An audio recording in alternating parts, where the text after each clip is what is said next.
예, 오늘 감사주일입니다. 우리 성도님들 감사하십니까? 제가 일주일 전에 우리 성도님들에게 설문을 받아서 어떤 종류들이 감사한가 좀 미리 좀 해서 자료로 좀 활용했으면 좋았을 것을. 그럼 저는 감사하냐고요? 저는 참 신기합니다. 요즘은 변덕이 죽을 듯 해가지고 감사했다, 마음 아팠다, 감사했다, 마음 아팠다. 하루에도 몇 번씩 왔다 갔다를 계속하고 있습니다. 그리고 소소한 것들에 대해 굉장히 감사하고 또 그러합니다. 지금 이 말씀을 준비하면서 또 설교하면서도 저는 또 가족 얘기만 안 좋다는 우리 민서인 생각하면서도 얼마나 감사한지 몰라요. 지금 감사한 마음으로 그렇게 준비를 했습니다. 오늘 감사주일인데 우리 감사는 과연 어떻게 하는 것인지에 관해서 우리 오늘 생각해 보려고 합니다. 하나님은 우리에게 모든 일에 감사하라고 말씀해 주고 있습니다. 데살로니가전서 5장 16절부터 보면 항상 기뻐하라 쉬지 말고 기도하라 범사에 감사하라 라고 말씀하고 있습니다. 이 세 가지, 항상 기뻐하는 것, 쉬지 말고 기도하는 것, 범사에 감사하는 것, 이것이 그리스도 예수 안에서 우리를 영하신 하나님의 뜻이라고 하는 것입니다. 여러분 항상 기뻐할 수 있는 축복이 있길 바라고, 쉬지 말고 기도할 수 있는 은혜가 있길 바라고, 또 그리고 어떤 처지에 있든지 간에 감사할 수 있는 우리가 되기를 진심으로 바랍니다. 하나님은 우리에게 이것을 명령으로 주신 거예요. 이것이 하나님의 뜻이랍니다. 예수님으로 인하여 새 생명을 얻은 모든 사람들에게 주어지는 하나님의 명령이요, 또 하나님의 사람들은 이렇게 될 수 있다고 또 믿는 거예요. 여러분 감사하는 것도 우리 실제로 하나님의 영이 우리와 함께 할 때 가능합니다. 하나님의 영이 같이 하지 못하면 기뻐하지 못하고, 하나님의 영이 함께 하지 않으면 우리는 기도하지 못하고, 하나님의 영이 함께 하지 않으면 우리는 감사할 수 없습니다. 원망과 불평과 우리들에게서 불편한 마음들이 계속 생각이 나기 시작합니다. 다 하나님의 영이 우리에게 함께 할 때 그것이 가능해요. 하나님이 도와주실 때만 우리는 승리할 수 있습니다. 그리고 하나님께 영광 돌리는 방법 세 가지를 시편 50편 14절에서 15절에 말씀해 주고 있는데요. 감사로 하나님께 제사를 드리는 사람, 그 다음에 잠깐만요. 기침을 한번 해야 될 것 같아요.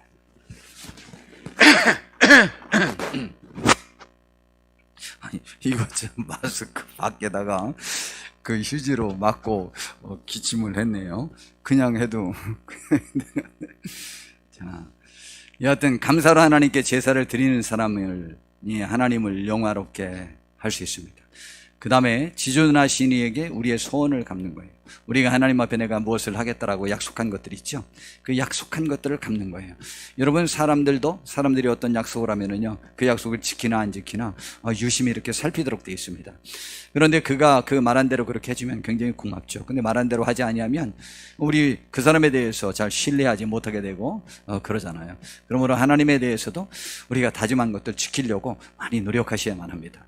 그리고 환난 날에, 환난은요 그 많은 경우 우리의 죄로 인하여, 우리의 실수로 인하여, 우리의 잘못으로 인하여, 우리의 욕심으로 인하여 우리들에게 주어질 때가 많이 있습니다.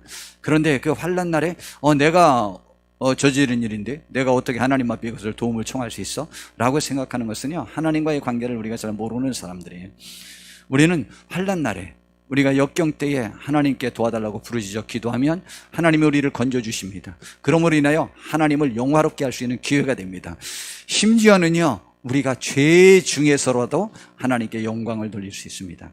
그러므로 우리가 죄 중에서라도, 어떤 역경 속에서라도 그렇게 할 수 있게 되기를 바랍니다. 그리고 하나님을 잊어버린 사람이 돌이키는 방법 두 가지를 성경은 또 말해주고 있습니다. 같은 시편 50편인데 22절에서 23절에 보니까 하나님을 잊어버린 너희여 이제 이를 생각하라. 하나님을 잊어버렸는지 지금 제대로 생각하고 있는지를 생각하라는 것이죠. 그렇지 않으면 내가 너를 찢을 것인데 건질 자가 없을 것이다. 어떻게 해야 하나님을 잊은 데서 돌이킬 수 있느냐? 첫 번째, 감사로 제사를 드리는 자가 라고 합니다. 그런 자가 하나님을 영화롭게 할 수 있다는 것이죠. 그리고 두 번째, 그의 행위를 옳게 하는 자에게 내가 하나님의 구원을 보이리라 라고 말하고 있습니다. 자, 그런데 여기에 지금 14절과 23절에 감사로 제사를 드리는 자가 무슨 뜻일까라고 할 때, 우리 제사는 이 예배가 제사입니다. 그리고 제물을 드리는 것, 헌금을 하는 것도 제사입니다. 그런데 그러한 제사를 기쁜 마음으로 드리는 것을 하나님이 받으시고 좋아하시느냐 라고 하는 의미입니다. 그 맞습니다. 맞지만은 여기에 있는 말씀은 그 말씀이 아니에요. 여기에 있는 말씀은 두 말씀 다 어떻게 번역하는 것이 좋으냐. 공동번역에서는 14절을 사람이 하나님에게 바칠 제물은 감사하는 마음이요 라고 했고, 23절에도 감사하는 마음을 제물로 바치는 자, 그리고 나를 높이 받드는 자이니, 그런 사람이 하나님을 높이 받드는 자라는 거예요. 여러분, 우리들의 마음속에 지금 우리들의 상황 속에서 감사하는 마음을 하나님께 드리면 하나님이 굉장히 기뻐 받으시는 제사가 된다 이 말이죠. 예배가 된다 이 말이죠. 예물이 된다 이 말입니다. 그렇게 되면 우리들이 좋은 거죠. 그래서 주님께 바리새파 그 율법학자 중에 한 명이 와서 선생님, 성경 중에 가장 중요한 말씀이 무엇입니까? 딱 그냥 아주 간단하게 좀 말씀해 주시죠 라고 하자 구약 성경 말씀을 인용해서 마태복음 22장 37절에 보니까 내 마음을 다하고 목숨을 다하고 뜻을 다하여 주 너의 하나님을 사랑하라 라고 했습니다. 마음을 다하는 거예요. 마음, 우리들의 마음, 온 정성을 다하는 거예요. 그리고 목숨을 다하고 뜻을 다하는 거예요. 온 정성 다하는 거죠. 온 마음 다하는 거예요. 여러분, 하나님은 우리들의 마음을 받기를 원합니다.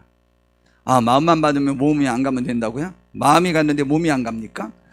마음이 안 가서 몸이 안 가죠. 물론 마음이 가도 잘 안 될 때도 있죠. 왜냐하면 마음은 원이로 돼 내 육신이 약할 때가 있죠. 그 육신이 약한 것은 성령님이 도와서 언젠가는 분명히 마음과 몸이 함께 움직여질 수 있도록 축복 주실 것입니다. 그러므로 우리는 우리의 마음을 하나님께 분명히 바치고, 그때 내가 못했을 때 하나님께 도움을 청하는 그러한 믿음을 지니셔야만 합니다. 그래서 하나님은 마음을 다하고 목숨을 다하고 뜻을 다하는 사람, 이렇게 하나님을 그렇게 사랑하는 사람, 또 그러한 마음으로 이웃을 사랑하는 사람, 이것이 하나님이 받으시는 가장 귀한 것이고 성경 말씀 전체에 가르쳐준 귀한 말씀이라는 것입니다. 이스라엘 백성들은요 3대 절기가 있습니다. 그건 감사절기가 있는데요, 이 절기가 모두 감사절기예요. 하나는 온 이스라엘 백성들이 400년 동안 애굽에서 종살이에다가 해방되었거든요. 그것을 감사하는 절기가 있는데 유월절이라는 절기가 있어요. 그리고 유월절 후에 50일이 지난 후 첫 곡식을 추수한 것에 대한 감사하는 맥추절이 있고요. 그리고 추수를 다 끝내고 가을에 지키는 수장절 혹은 초막절이라는 절기가 있어요. 이번 주일은 맥주 감사주일입니다. 맥주절은요 6월절 후에 50일이 지난 다음에 지키는 절기라 하여 다섯오자 열순자에서 오순절, 또는 7주가 7번 지나간 절기라고 해서 77절이라고도 하고, 또한 보리추수 절기이므로 맥추절이라고도 합니다. 그런데 이때가 곡식의 첫 추수 시기이므로 초실절이라고 합니다. 여러분, 보리가 채소나 다른 것들과 말고 그 곡식 중에서는요 보리가 제일 먼저 추수합니다. 보리 다음에 밀 추수하고 그 다음에 이제 다른 것들, 이제 콩들 종류도 이제 이렇게 추수하는데 여하튼 보리 추수예요. 그래서 보리 추수한 것을 드린다고 그래서 맥추 감사주일이라고 하는 거죠. 그런데 이때가 곡식의 첫 추수 시기이므로 초실절이라고 하고, 그러므로 첫 것에 대한 감사를 하는 것입니다. 6월절에도요 6월절의 절기가 제정된 큰 이유 중에 하나는 6월절이 무슨 뜻이냐면 흐를 유자 넘을 월자예요. 죽음의 사자가 애굽의 집에 전부 들어가서 그 집의 장자를 죽였습니다. 근데 이스라엘 백성들은 어린 양의 피를 이 문에다 발라놓은 그것을 보고 죽음의 천사가 그 집을 유월해 갔다, 과월해 갔다, 뛰어넘어갔다. 그래서 장자가 살았어요. 그로 인한 감사예요. 그래서 사실은 첫 것은 다 하나님 거죠. 우리는 하나님 앞에 다 첫 예물 드립니다. 신앙적으로는. 자, 우리가 드려진 거죠. 그래서 이스라엘 백성들은요 첫 아들을 하나님 앞에 드려야 되는데, 드리려면 제사 드려야 되거든요. 죽여야 되거든요. 근데 사람은 절대 제사를 드릴 수가 없어요. 그래서 사람 대신, 첫 아들 대신 다른 짐승으로 대속 제물을 하나님 앞에 첫 아들 제사를 드리는 거예요. 여러분, 첫 것에 대한 감사함이 있죠. 우리가 하나님 앞에 구원받은 첫 하늘의 백성들로 우리가 인정받은 거예요. 자, 이스라엘 백성들은 그 절기 3개가 있는데 그 3개가 다 감사절기인 거죠. 특별히 오늘 맥추 감사절, 이 첫 초실절 감사에 관해서 출애굽기 23장 16절에는 맥추절을 지키라. 내가 수고하여 밭에 뿌린 것에 첫 열매를 거둔 것이라고 했고요. 34장 22절에도 칠칠절 곧 맥추의 초실절을 지키고, 또한 34장 26절에도 내 토지 소산의 처음 익은 것을 가져다가 네 하나님 여호와의 전에 드리라 라고 있고, 또 이것에 대한 축복이 잠언 3장 9절에서 10절에 나와 있는데, 내 재물과 내 소산물의 처음 익은 열매로 여호와를 공경하라. 그리하면 내 창고가 가득히 차고 내 포도즙 틀에 새 포도즙이 넘치리라 라고 이렇게 말하고 있습니다. 그러므로 우리도 첫 것에 대한 감사하는 심정들을 가지셔야만 합니다. 자, 그런데 우리 시골에서 농사 지을 때 저희 어머님이 오이가 처음 달렸을 때, 호박이 처음 달렸을 때, 그거 처음 달리면은 저는 원래 농사 짓는 것에 대해 관심이 굉장히 많았기 때문에 저희 집에 오이가 어디에 몇 개가 달렸고 호박이 몇 개 달려 있는지 저는 다 이렇게 살펴보고 다니는 사람입니다. 그러니까 제가 모든 거 다 알아요. 뭐 저희 아버님보다도 어쩌면 더 많이 관심이 많으니까 막 이렇게 그렇게 하는데, 그 첫 것은 귀합니다. 굉장히 귀한데 그것을 따면은 꼭 이렇게 교회에 갔다 이렇게 드리고 그렇게 한 기억들이 납니다. 그런 아름다운 기억들이 있죠. 여러분, 우리도 하나님 앞에 첫 것에 대한 감사에 대하여 예민하시고 그렇게 할 수 있는 감사 마음이 있기를 진심으로 바랍니다. 오늘 본문은 신명기 28장 47절 말씀인데요. 이 말씀은 오늘 제가 말씀을 전하려고 정한 것인데, 이 말씀은 저희 교회가 1985년도에 개척이 됐거든요. 그 개척이 된 이후로부터 저희 교회에서 부흥회를 제가 1년에 한 번 내지 2번을 스스로 제가 부흥회를 했습니다. 그래서 부흥회를 하는 중에 말씀을 3번이나 5번 혹은 뭐 3번이나 4번 이렇게 말씀을 전할 때 꼭 매번 한 번 꼭 넣는 설교 제목 중에 하나가 이거였습니다.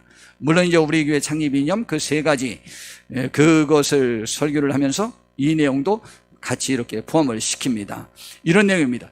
내가 모든 것이 풍족하여도 기쁨과 즐거운 마음으로 내 하나님 여호와를 섬기지 아니함으로 말미암아 라고 하는 얘기죠. 굳이 말하면 굉장히 풍족하고 감사한 조건인데, 그 풍족하고 감사한 조건일 때 하나님을 즐거운 마음으로 섬기지 아니한 것으로 인하여 내려지는 그 저주, 그 벌에 관해서 나와 있습니다.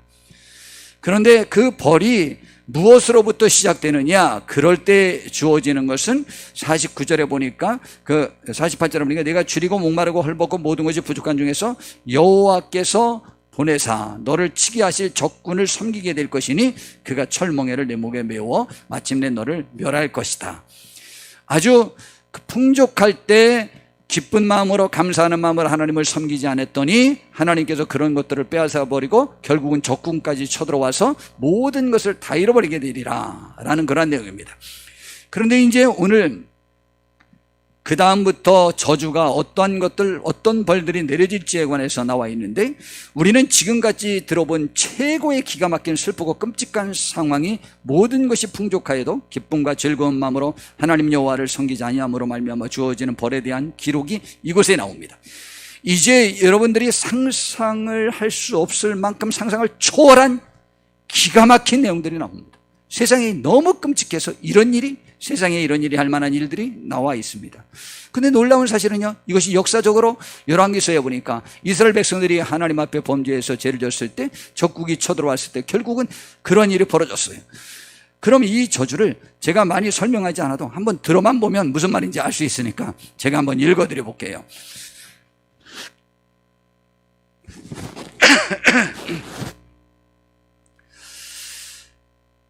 신명기 28장 53절부터 보니까 내가 적군에게 에워싸이고 맹렬한 공격을 받아 곤란을 당함으로 내 하나님 여호와께서 내게 주신 자녀 곧 내 몸에 소생의 살을 먹을 것이라. 너희 중에 온유하고 연약한 남자라도 그의 형제와 그의 품의 아내와 그의 남은 자녀를 미운 눈으로 바라보며, 왜 자기 아내를, 왜 자기 자녀들을 왜 미운 눈으로 바라보냐? 어떤 남자라도 여기 보니까 온유하고 연약한 남자, 화 한 번 낼 것 같지 않은 사람, 화 한 번 내보지 않은 사람, 참 겸손한 사람, 포악하지 않은 사람이라는 얘기예요. 그리고 연약한 남자, 그가 그런 일을 저지를 것 같지 않은 사람, 그 사람이 지금 이렇게 자기 아내와 자식들을 미운 눈으로 바라보는 거예요. 왜냐하면 자기가 먹는 그 자녀의 살을 그중 누구에게든지 주지 아니하려니 그들이 혹시 내가 잡아먹는 내 자녀의 살을 빼앗아 먹을까 봐, 또 다른 자녀와 아내들이 뺏어 먹을까 봐 그들을 미운 눈으로 바라보게 되는 일이 벌어질 것이라는 것이죠. 아니, 세상에 이런 일이 있어요?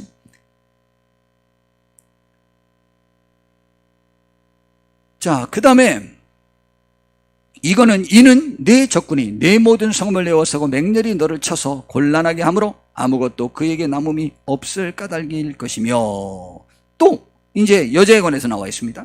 56절에 보니까 또 너희 중에 온유하고 연약한 분이여 곧 온유하고 연약하여 자기 발바닥으로 땅을 밟아보지도 아니하던 자라도 그렇게 순하고 그렇게 공주니처럼 사랑받고 굳이 말하면 땅에 떨어뜨려 보지도 않고 가족들이 그를 사랑을 주어서 키웠던 온유하고 연약한 그러한 여자가 역시 자기 부모의 남편과 자기 자녀를 미운 눈으로 바라본다는 거예요. 역시 이유는 똑같습니다. 자기 다리 사이에서 나온 태와 자기가 낳은 어린 자식을 남몰래 먹으리니 이는 내 적군이 내 생명을 내어싸고 맹렬히 쳐서 곤란하게 함으로 아무것도 얻지 못함이니라 그랬어요. 성경에 가장 큰 아주 비참한 저주에 관한 내용이 나와 있는 것, 우상 숭배에 관한 것이 벌이 참 무섭지만은, 그러나 구체적으로 적나라하게 가장 처참한 그러한 비참한 상황을 말한 것은요, 풍족한 중에 즐거운 마음으로 하나님을 잘 섬기지 않은 것으로 인한 벌이 가장 비참합니다. 그래서 쭉 내려서 64절부터 또 보면 여호와께서 너를 땅 이 끝에서 저 끝까지 만민 중에 흩으시리니 내가 그곳에서 너와 내 조상들이 알지 못하던 목석 우성을 섬길 것이라. 이거 얼마나 이것도 저주입니까? 여러분, 하나님을 섬길 기회를 얻지 못한다는 거예요. 다른 데 가서 우리가 정말 죽기보다 싫은 우상을 섬기도록 강요받고 결국 그렇게 될 거라는 거예요. 이상스럽게 우리가 망가지고 나면 그제서 우상을 또 찾는다는 거죠.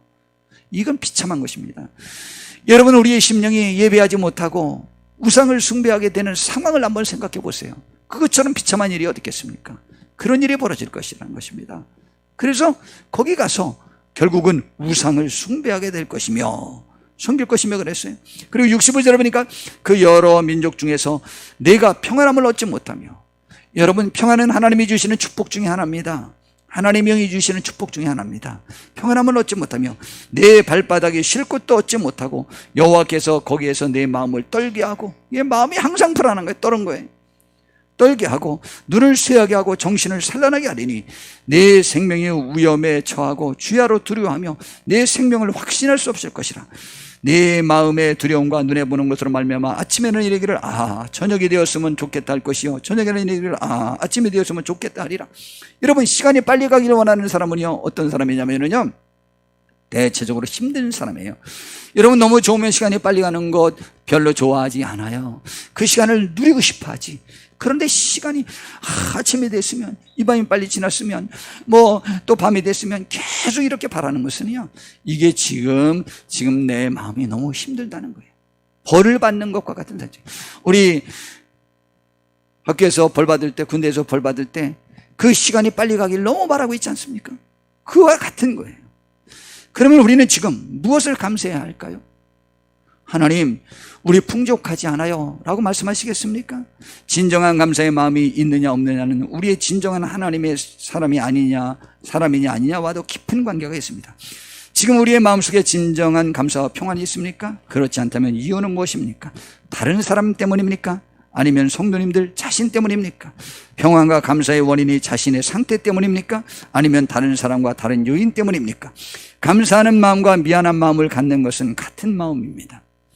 오늘 지금 감사는 어느 때 할 수 있는 것인지, 무엇 때문에 감사할 수 있는 것인지에 관하여 제가 이제 설명 좀 해보려고 합니다. 이런 내용 혹시 들어보셨습니까? 아, 나의 아내요, 실화. 혹시 카톡에 누가 올려줘서 보신 분? 없어요? 야, 전 이게 하도 많이 와서. 근데 전 이건 7, 8번 이상 읽었는데 이거 읽을 때마다 우네. 일부 예배 때 그렇게 다 설명하고 해서 안 울을 줄 알았는데 일부 예배 때도 너무 우느냐고 읽지를 못했네. 그냥 설명하지 않고 제가 읽어드리려고 합니다. 여기 실화라고 나와 있는데 저는 실화라고 나온 내용을 도둑들이, 사기꾼들이 다 사실이라고 말하고 사기치기 때문에 좌우지간 인터넷에 나온 모든 글은 저는 실화가 아니라고 생각하고 그게 실화가 아니냐 그것을 찾는 작업을 한참 합니다. 어제도 한참 했는데 이게 실화다 아니다라는 말이 없더라고요. 근데 실화라고 썼어요. 실화라고 쓴 것은 실화가 아닐 가능성이 많습니다. 하여튼 인터넷에 나온 것은, 유튜브에 나온 것은 더하고, 여하튼 사실이 아닌 게 너무 많습니다. 그런데 내용을 들어보니까 사실 같기도 하고 아니기도 하고 그렇기 좀 하지만, 그러나 만들어서도 감동적이에요. 이런 일은 얼마든지 벌어질 수 있고 이와 비슷한 사례들의 예들이 얼마나 많은지 몰라요. 한번 제가 읽어드려 볼게요. 우리 진정한 감사는 어떤 상황에서 할 수 있는 것인지에 관해서 생각해 보려고 합니다. 하나님, 전 지금 힘들어요. 아파요. 내 배우자도 나에게 만족스럽지 못해요. 내 자녀도, 내 부모님도, 나의 모든 여건도, 모든 상황도, 경제적인 것도 나는 지금 감사할 조건을 갖추지 못했어요. 나를 미워하는 사람들만 주변에 잔뜩해요. 뭐 다 그랬다고 할지라도 오늘 한번 우리 하나님의 말씀을 다 들으면서 우리가 무엇을 감사할 것인지에 관해서 한번 생각해 보도록 합시다. 저만 치서 허름한 바지를 입고 엉덩이를 들썩이며 방걸레질을 하는 아내. 여보, 점심 먹고 나서 베란다 청소 좀 같이 하자. 나 점심 약속 있어. 해외 출장 가 있는 친구를 팔아 한가로운 일요일 아내로부터 탈출하려고 집을 나서는데 양푼의 비빔밥을 숟가락 가득 입에 넣고 우물거리던 아내가 나를 본다. 무릎이 나온 바지에 한쪽 다리를 식탁 위에 올려놓은 모양이 영락없이 내가 제일 싫어하는 아줌마 품새다. 언제 들어올 거야? 나가봐야 알지? 시무룩해 있는 아내를 뒤로하고 밖으로 나가서 친구들을 끌어모아 술을 마셨다. 밤 12시가 될 때까지 그렇게 노는 동안 아내에게 몇 번의 전화가 왔었다. 받지 않고 버티다가 다음에는 배터리를 빼버리고, 그리고 새벽 1시쯤 난 조심조심 대문을 열고 들어왔다. 아내가 소파에 웅크리고 누워있었다. 자나보나 보다 생각하고 조용히 욕실로 향하는데 힘없는 아내의 목소리가 들렸다. 어디 갔다 이제 와? 친구들이랑 술 한잔 했어. 어디 아파? 낮에 비빔밥 먹은 게 얹혀 약 좀 사오라고 전화했는데 배터리가 떨어졌어. 손일이 내봐. 여러 번 혼자 땄는지 아내의 손끝은 상처투성이었다. 이거 왜 이래? 당신이 손 땄어? 너무 답답해서. 이 사람아, 병원을 갔어야지. 왜 이렇게 미련하나? 나도 모르게 소리를 벌럭 질렀다.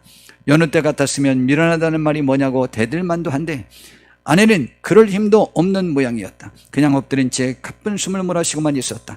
난 갑자기 마음이 다급해졌다. 아내를 업고 병원으로 뛰기 시작했다.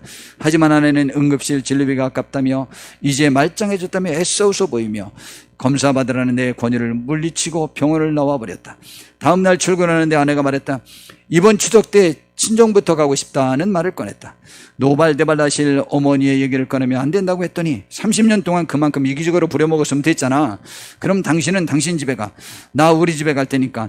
큰 소리 친 대로 아내는 추석이 되자 짐을 몽땅 싸서 친정으로 가버렸다. 나 혼자 고향집으로 내려가자 어머니는 세상 천지의 며느리가 이러는 법은 없다고 호통을 치셨다.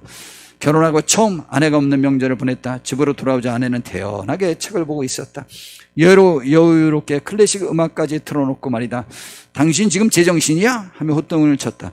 그러자 아내는 개의치 않고 자기의 말을 하고 있었다. 여보, 만약 내가 지금 없어져도 당신도 애들도 어머님도 사랑하는데 아무 지장 없을 거야. 나 명절 때 친정에 가 있었던 거 아니야. 병원에 입원해서 정밀검사 받았어. 당신이 한 번 전화만 해봤어도 금방 알 수 있었을 거야. 난 당신이 그렇게 해주기를 바랐었어. 그 다음날 나는 아내와 같이 병원을 갔다. 아내의 병은 가벼운 위염 정도가 아니었던 것이다. 나는 의사의 입을 멍하게 바라보았다. 저 사람이 지금 뭐라고 말하고 있는 건가? 아내가 위암이라고? 전이 될 대로 전이가 돼서 더 이상 손을 쓸 수 없다고? 3개월 정도밖에 시간이 없다고? 지금 그렇게 말하고 있지 않은가? 아내와 함께 병원을 나왔다. 유난히 가을 햇살이 눈부시게 맑았다.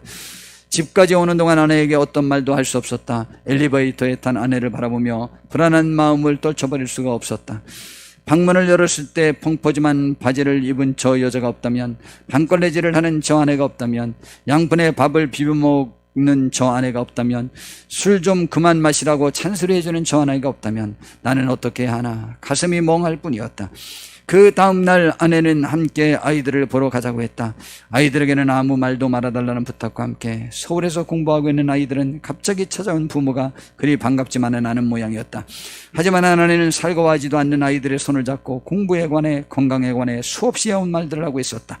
아이들의 표정에는 짜증이 가득한데도 아내는 그런 아이들의 얼굴을 사랑스럽게 바라보고만 있었다. 난 더 이상 그 얼굴을 보고 있을 수가 없어서 밖으로 나와버렸다. 그날 밤 자리에 누워서 아내는 속삭였다. 여보, 집에 날아가기 전에 어디 코스모스 많이 피어있는데 들렸다가 갈까? 코스모스? 그냥 그러고 싶네. 꽃 많이 피어있는 데 가서 꽃도 보고 당신이랑 걷기도 하고. 아내는 얼마 남지 않은 시간에 이런 걸 해보고 싶었나 보다. 비싼 걸 먹고 비싼 걸 입어보는 대신 그냥 아이들의 얼굴을 보고 꽃이 피어있는 길을 나와 함께 걷기도 하고, 당신이 바쁘면 그냥 가고. 아니야, 그렇게 하자. 그렇게 해서 그 다음날 코스모스가 들판 가득 피어있는 곳으로 왔다. 아내에게 조금 두꺼운 스웨터를 입히고 천천히 걷기 시작했다. 여보, 나 당신한테 할 말이 있어. 뭔데? 우리 적금 금년 말에 타는 거 말고 또 있어. 3년 부은 거야. 통장 싱크대 2번째 서랍 안에 있어. 그리고 나 생명보험도 들어놓았거든. 재작년에 친구가 하도 들라고 해서 들었는데 잘했지 뭐. 그거 꼭 확인해보고. 당신 정말 왜 이래? 그리고 부탁 하나만 할게. 올해 적금 타면 우리 엄마에게 한 200만 원만 드려. 엄마 이가 안 좋으신데 틀리하셔야 되거든. 당신도 알다시피 우리 오빠가 능력이 안 되잖아. 부탁해. 난 그 자리에 주저앉아 목나 울고 말았다. 아내가 당황스러워하는 걸 알면서도 소리내어 엉엉 울고 말았다. 일어난 아내를 떠내보내고 나 혼자 어떻게 살아가야 한단 말인가. 그날 저녁 아내와 침대에 나란히 누웠다. 아내가 내 손을 잡았다. 여보, 30년 전에 당신이 프로포즈 하면서 했던 말 생각나?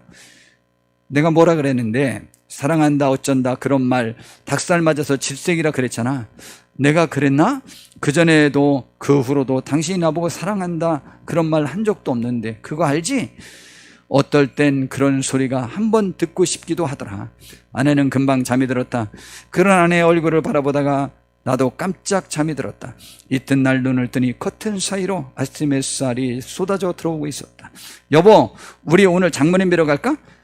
장모님 틀리 연말까지 미룰 거 없잖아. 오늘 가서 해드리자.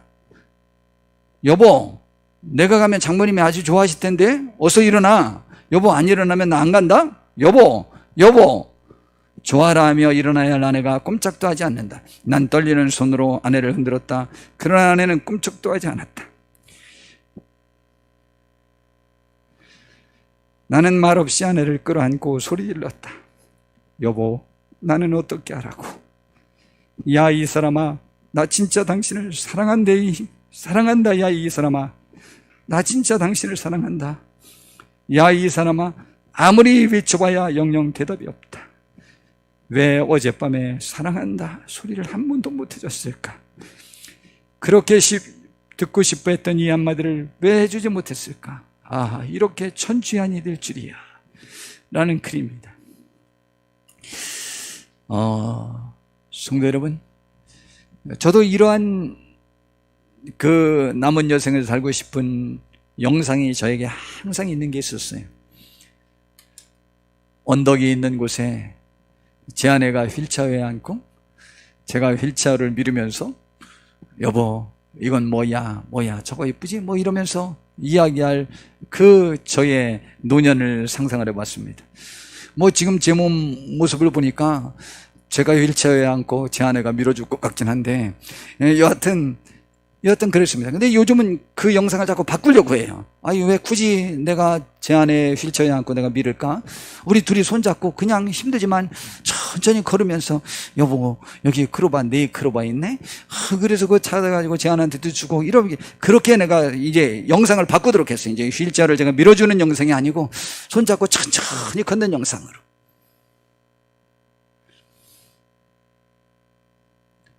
여러분, 그 아내가 자기에게 그렇게 감사한 존재인 줄 그 아내가 떠나고 나니까 이제 생각이 되었던 것입니다. 여러분, 감사할 이유와 조건이 없다고요? 아내가 있을 때에는 아내에 대한 빈자리가 느껴지지 않아서 감사하지 못한 것입니다. 지금 우리에게 있는 모든 조건들이 감사할 것이 얼마나 많은지 모릅니다. 지금 있는 나와 관계된 것들에 대하여 얼마나 감사한 것인지를 우리가 인식하지 못하고 살고 있는 것이지요. 지난주에 우리가 생각해본 시편 107편에 배들을 바다에 띄우면 큰 물에서 일을 하는 자가 큰 풍랑을 만나 모든 희망이 사라지자 그들의 기도와 바람은 항구에 도착하는 것에 집중되었음을 알 수 있습니다. 그리고 무역이나 고기잡이로 큰 돈을 벌 기회를 다 잃고 시간과 물질을 허비하였음에도 불구하고 그들이 항구에 무사히 도착했을 때에 그들은 그 항구가 그들이 그렇게도 바라던 항구라고 표현하며 기뻐하고 하나님께 감사했습니다. 무엇을 바랬던 것일까요? 왜 항구로 돌아오기를 바랬을까요? 항구에 오면 무엇을 얻을 수 있을까요? 재물, 쾌락, 권력, 명예? 아닙니다. 이미 그것은 큰 물에서 풍랑을 만남으로 다 이뤘습니다. 다 이뤘는데도, 다 포기했는데도, 그리고 마지막으로 바랬던 것은 무엇이었을까요? 그것은 항구로 오면 큰 물에서 만난 광풍을 인하여 안전이 보장되지 않았고 생명이 보장되지 않았고 가족과의 만남과 함께함이 보장되지 않았지만 항구로 오면 안전과 생명과 가족과 함께 할 수 있는 것이 보장되는 것이었습니다. 돈을 벌려고 배들을 바다에 띄우며 큰 물에서 일을 하는 자들이었는데 광풍을 만나서 돈은 완전히 포기되었고 오히려 안전과 생명과 가족까지도 잃게 되었던 것입니다. 그러나 하나님께 부르짖어서 응답되어 안전과 생명과 가족을 만나게 되자 그들은 감사하게 되는 것입니다. 감사는 꼭 움켜질 수 있어야만 주어지는 것이 아닙니다. 우리는 얻으려고 했던 것은 다 이뤘는데도 있던 것을 잃지 않고 찾은 것도 충분히 감사의 조건이 된다는 사실을 알 수 있습니다. 그러므로 우리는 현재 우리에게 있는 것들로 충분히 감사할 수 있는 것들입니다. 다만 우리가 인식하지 못해서입니다. 제가 김선년, 박혜미 그 집사님 부부로부터 이 예화를 들겠다고 얘기를 했습니다.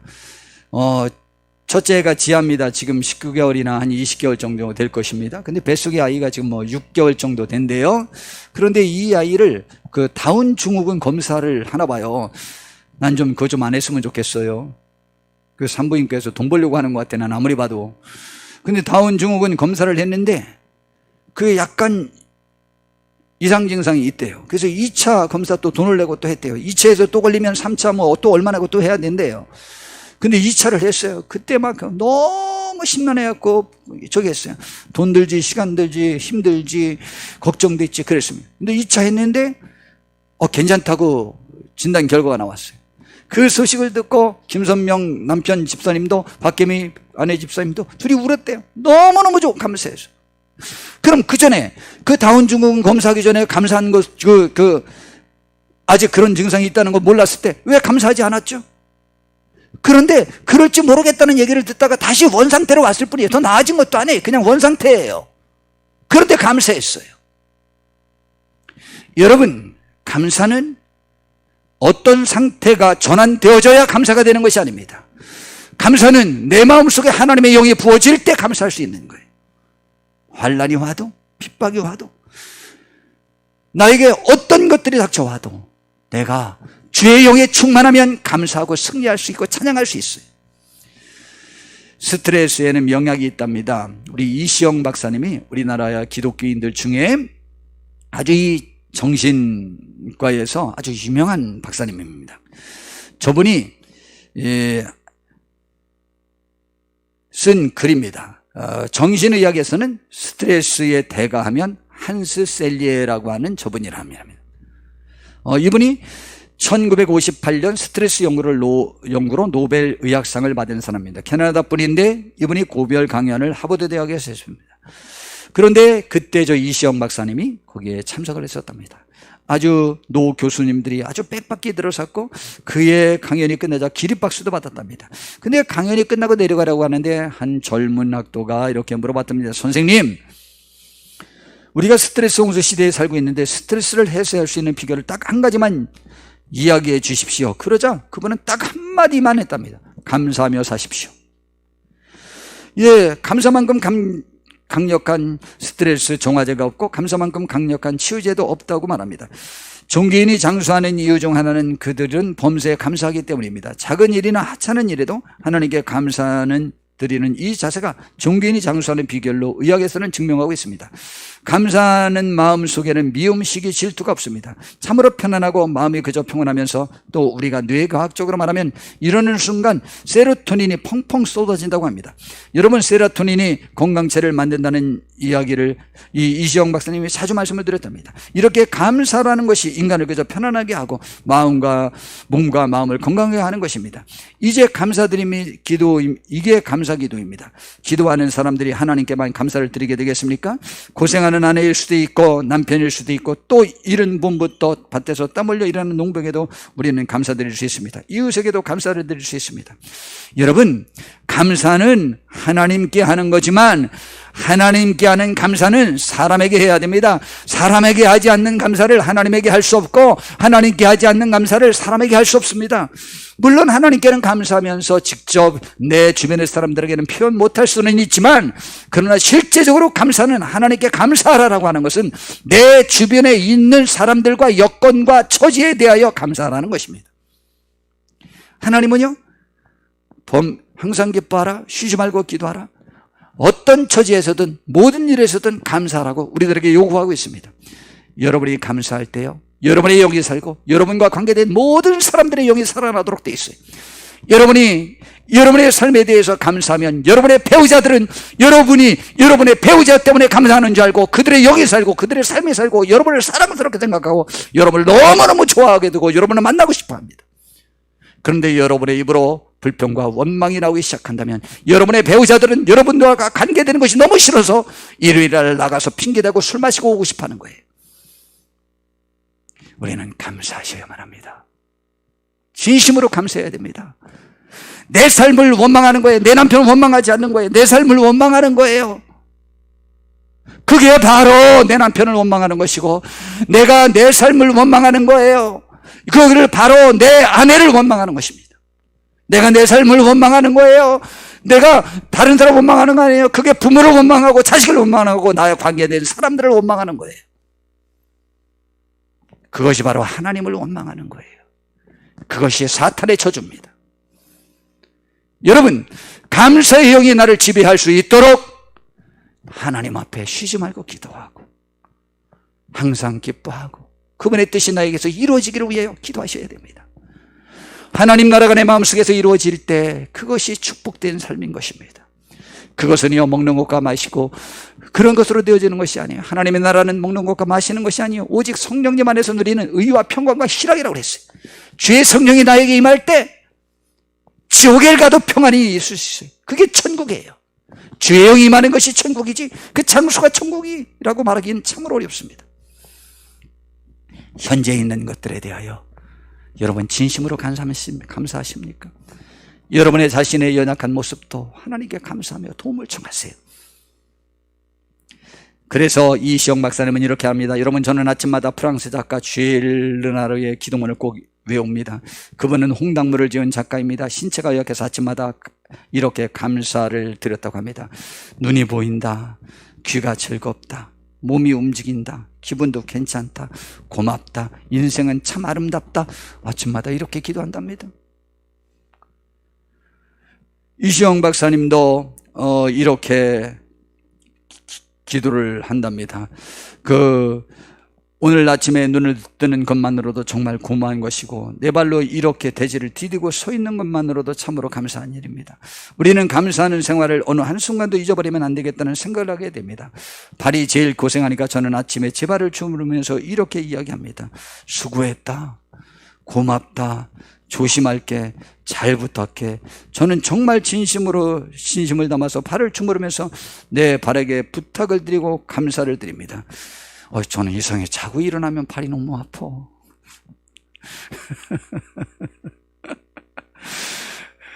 자고 일어나면 깰 때쯤 되면 근육이 딱딱해져 있어요. 잠자고 나면 풀어집니까? 저는 밤잠을 못 자서 그런가? 자고만 일어나면 그렇구나, 잘 못 잔 날이 더 그런 거네요. 그 지금 생각해 보니까 그나마 몇 시간 자면은 그렇진 않네요. 그런데 저도 이제 제 몸에 대해서 감사하려고 해요. 하나님 이렇게 건강 주신 거 감사하고, 지금 여기 아프지만 걸을 수 있는 거 감사하고, 뭐 여러 가지 이렇게 막 감사하는, 많은 사람이 현재 있는 자기 자리에서 감사하지 못하거나 또한 실제적으로 비교 우위에 있어도 감사하지 못하는 경우가 많습니다. 그래서 하나님은 이렇게 풍족한 가운데서라도 즐거운 마음으로 하나님을 섬기지 못하는 사람들이 많기에 그들에게 내리는 저주가 있잖아요. 사실은 풍족할 때 하나님을 떠나지 환난 때 하나님을 떠나는 사람보다 풍족할 때 떠나는 사람이 훨씬 많습니다. 우리 대한민국이 실제적인 사례잖아요. 그러나 위대한 하나님의 사람 다윗 왕과 솔로몬 왕은 그들이 가장 잘 되었을 때에 하나님의 은혜를 잊지 않았습니다. 전 그들의 그 아름다운 자세가 너무 훌륭해서 오늘 예화를 좀 들어볼게요. 다윗 왕은 자신은 화려한 궁궐에 사는데 하나님은 하나님의 전이 천막으로 되어진 그 휘장 속에 있어요. 근데 그것이 마음에 너무 죄송했어요. 자기는 레바논에서 수입해온 백향목으로 궁을 짓고, 그리고 주위의 적들을 다 물리치고, 그는 아쉬울 것이 없는 왕이 되었습니다. 그는 최고 승승장구의 왕이 되었고 전쟁에서 한 번도 져보지 않은 왕이 되었어요. 그래서 이스라엘 나라는 매번 주변에 침공을 받았지만 다윗 왕 때는 절대 그런 일이 없었습니다. 그렇게 모든 것들이 다 누렸을 때에 그는 주의 전을 받습니다. 자기는 백향목궁에 있고, 근데 주의 전은 천막으로 지은 휘장 안에, 성막 안에 있습니다. 하나님께 죄송했어요. 그래서 그것을 지어드리고자 했어요. 그랬더니 하나님이 안 된다는 거예요. 너는, 왜냐하면 너는 피를 많이 흘린 사람이라 안 되고, 대신 너에게 그 말을 했기 때문에 축복을 주겠다는 거예요. 그 축복말을 내가 한번 읽어드려 보겠습니다. 9절부터 보죠. 그랬더니 내가 가는 모든 곳에서 내가 너와 함께 있어 내 모든 원수를 내 앞에서 멸하였은즉 땅에서 위대한 자들이 이름같이 내 이름을 위대하게 만들어 주리라. 전에 내가 사사에게 명령하여 내 백성 이스라엘을 다스리던 때와 같이 아니하게 하고 너를 모든 원수에게서 벗어나 편히 쉬게 하리라. 사사시대 때는요, 한 40년 평안했다가 40년 압제당했다가 40년 평안했다가 40년 압제당했다가, 이것이 400년을 반복을 했어요. 그런데 이제 다윗아, 내가 이렇게 아름다운 마음을 가졌으니, 나를 기쁘게 해줬으니 그때와는 다르게 너의 나라가 영원토록 있는 동안에는 평안하도록 해주겠다 라는 것입니다. 그리고 또 내게 이르노니 여호와가 너를 위해 집을 짓고 내 수완이 차서 내 조상들과 함께 누울 때 내가 내 몸에서 날 내 씨를 내 뒤에 세워 그의 나라를 견고하게 살리라. 그 다윗 왕의 아들이 왕이 될 것이라는 것이 다윗 왕에게는 그 다른 모든 얘기보다 제일 기뻤던 소식이었습니다. 왜냐하면 그 다음에 설명했는데, 나는 그에게 아버지가 되고 그는 내 아들이 되리니 그가 만일 죄를 범하면 내가 사람의 매와 인생의 채찍으로 징계하리와 내가 내 앞에서 물러나게 한 사울에게서 내 은총을 빼앗은 것처럼 그에게서 빼앗지는 아니하리라. 굳이 말하면 초대 왕이 사울 왕이었는데 그가 잘못해서 하나님이 그의 왕위를 다른 가문의 다윗으로 세웠거든요. 그것이 불안했던 거예요. 근데 사울 왕처럼 하지 않고 잘못되면 내가 야단은 치지만 왕위는 빼앗지 아니하겠다라는 거예요. 그래서 내 집과 내 나라가 내 앞에서 영원히 보존되고 내 왕위가 영원히 견고하리라 하셨다라. 이런 말을 들었을 때요, 다윗 왕이 너무너무 감사했어요. 그리고 그가 말하기를 이렇게 말합니다. 나단이 이 모든 말씀과 그 모든 계시대로 다윗에게 말하니라.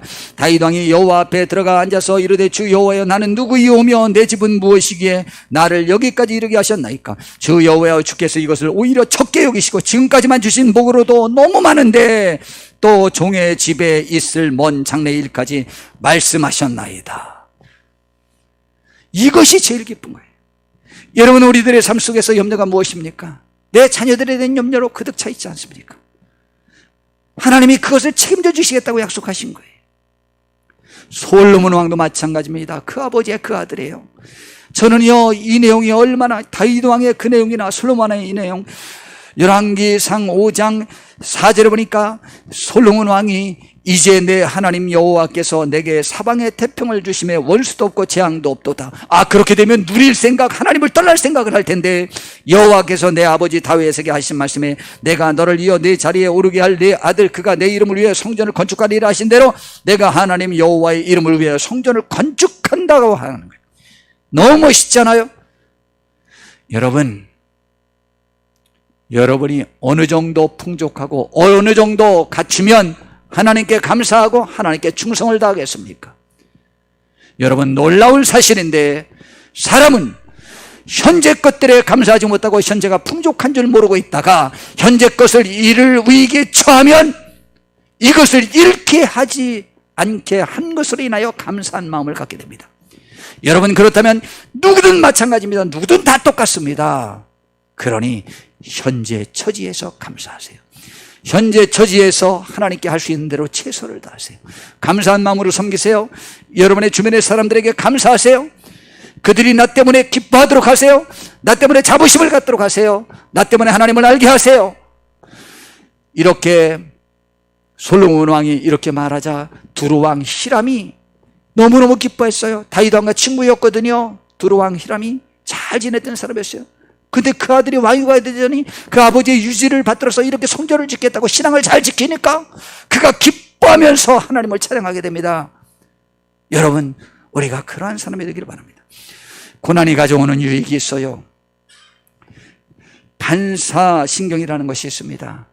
학습과 고난을 통해서 내가 그것을 반사적으로 체득하는 거예요. 우리가 불을 만지면 뜨거운 건 남이 가르쳐 주서도 알지만 내가 만져봐서 알아요. 그럼 그 다음에 안 만지도록 돼 있어요. 그래서 시편 119편 67절에 고난당하기 전에는 내가 그렇게 행하였더니 이제 주의 말씀을 지킨다고 했고, 71절에는 고난당한 것이 내게 유익이라 이로 말미암아 내가 주의 율례들을 배우게 되었나이다라고 했습니다. 고난은 우리들에게 유익을 가져옵니다.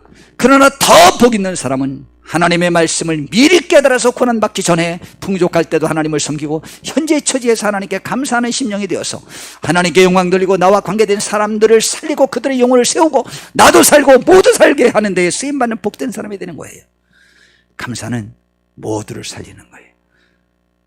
내 인생 참 괜찮다? 아유, 나 행복해 라고 말해봐요. 그 말을 남편이 옆에서 들어봐. 어이, 저 여자?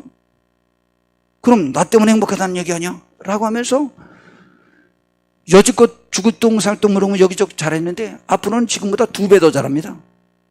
진짜 한번 해보시라고요. 여러분, 남편이 내 인생에 관해서 굉장히 감사해봐요. 아내가요, 맛있는 반찬 더 해줍니다. 근데 내 인생은 왜 이래? 내가 결혼 잘못했어? 한번 말해보세요. 말할수록 여러분의 배우자들은 망가져요. 여러분의 자녀들은 망가져요. 여러분의 부모님들도 망가지고 여러분의 형제자매들도 여러분을 떠나도록 되어 있습니다. 여러분, 감사하세요. 감사하면 내 주변에 나를 사랑하는 사람들로 가득 차도록 되어 있습니다. 내가 감사하면요, 내가 기뻐하면요, 내가 쉬지 않고 기도하면요, 그렇게 됩니다. 이것이 하나님의 사람들이에요. 하나님의 영이 우리에게 함께해서 항상 기뻐하고 쉬지 않고 기도할 수 있게 되기를 바라고, 모든 처지에서 하나님께 감사할 수 있는 귀한 우리 임마누엘 성도님들 다 되시기를 진심으로 바랍니다. 기도하겠습니다. 주님, 우리 진심으로 감사합시다. 하나님 아버지여, 하나님께 영광을 돌립시다. 하나님 아버지여, 도와주시옵소서. 우리가 우리의 삶의 여건 속에서 주의 뜻을 발견하며 주께 감사하고 찬양하는 우리 모두가 되게 하옵소서. 예수님의 이름으로 기도드렸습니다. 아멘.